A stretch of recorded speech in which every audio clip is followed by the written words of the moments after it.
120 secondes, l'invité de la rédaction. Voilà près de 4 mois qu'une crise sociale secoue le Québec en mettant aux prises, entre autres, le gouvernement et les associations d'étudiants qui s'opposent à une hausse des droits de scolarité. Alors que certains commentateurs parlent de printemps érable, la situation semble s'être un peu calmée hier soir avec une reprise des négociations. On vous propose ce matin d'y voir un peu plus clair dans ce conflit, dont les enjeux sont parfois difficiles à saisir depuis ici en Suisse. Et ce, avec vous, Jean-François Bouchard. Bonjour. Bonjour Vincent. Vous êtes le vice-président de la FEC, la Fédération étudiante universitaire du Québec, et vous êtes de passage en Suisse. Merci. Oui, bien, je vous remercie beaucoup de me recevoir ce matin dans le studio. C'est bien plaisir de rencontrer des camarades de la francophonie. J'ai beaucoup visité d'autres organisations de radiodiffusion sur le sud d'Afrique. J'ai beaucoup un grand voyage avec la FEC. C'est un grand plaisir.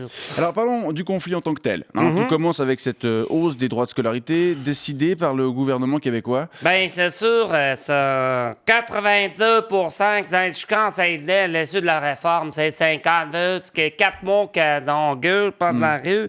Avant, c'était gratuit, mais maintenant, on va nous augmenter fortement. Les gens m'ont descendu avec mes pentes. Je ne pas les racasquer de sable de chaud. Prends la freeway downtown sur Montréal, on peut la passer avec des grands panneaux. D'accord. Des grands panneaux comme ça.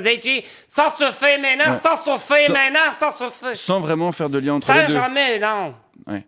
Ben non, on avait dit ça se fait maintenant, on a demandé des grandes réformes. Mais des grandes réformes. Ce gouvernement, j'ai dit quand je suis premier ministre, je veux pas rentrer en discussion. Je veux pas rentrer en discussion. Par exemple, avec un palmier. Par exemple, avec le premier ministre, j'ai demandé toujours des rendez-vous, la secrétaire, mais pour là, il est au fitness. On dit, mais là, au fitness, jusqu'à quelle heure? Jusqu'à quelle heure que là, au fitness? Bon, c'est pas jusqu'à quelle heure que là, au fitness.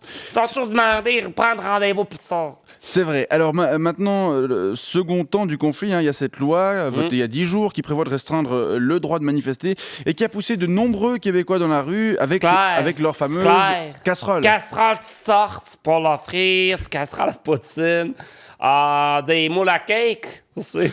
Des moules à cake à morue, on aime bien ça. Tu sais, tu mets un petit fromage, tu le fais un petit peu fond, tu connais un peu de Swiss cheese comme ça. Tu fais au fond du bac. Tu mets tu farine, tu mets tu seras d'Europe, tu mets tu sors tes ingrédients que tu achètes au magasinage. Tu mets dedans, tu mets au four, tu fais fondre. Peut-être que tu peux aller vers le premier ministre discuter. 8 heures à l'avance, c'est bien ça. 8 heures à l'avance pour sortir de four, c'est ça. Sous peine d'une lourde amende. Ah bon, plusieurs centaines de milliers de dollars canadiens. Ce que le cours de change actuellement, c'est grosse montante de dollars américains. Rien à voir avec le franc suisse, tout ça. La balance monétaire n'a rien à voir au Québec. C'est 14,5 par trimestre d'augmentation linéaire inférieure. On a bien vu ça à l'Université de Dorval. Et sans établir de rapport. Sans établir de rapport particulier antérieur entre les deux. Non, c'est sûr. Non, mais je pense que c'est vraiment une situation dramatique.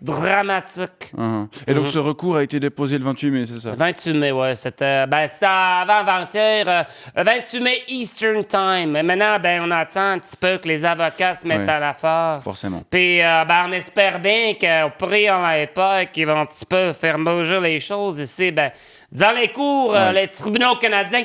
D'accord, notamment c'est du Québec. Grâce à vous, je crois qu'on a beaucoup mieux saisi les enjeux de ce conflit qui secoue véritablement le Québec. Et on sera désormais... Secoue complètement du Québec. On sera désormais beaucoup plus attentif à la situation là-bas. Jean-François Bouchard, je rappelle que vous êtes le vice-président de la FEC, la Fédération... dans le siège social de Gatineau. 23 rue Saint-Laurent à Gatineau. C'est important de le signaler. C'est important de le signaler. Je vous souhaite une belle journée et bonne continuation. Merci. Bonne continuation dans votre combat. Bonjour Vincent.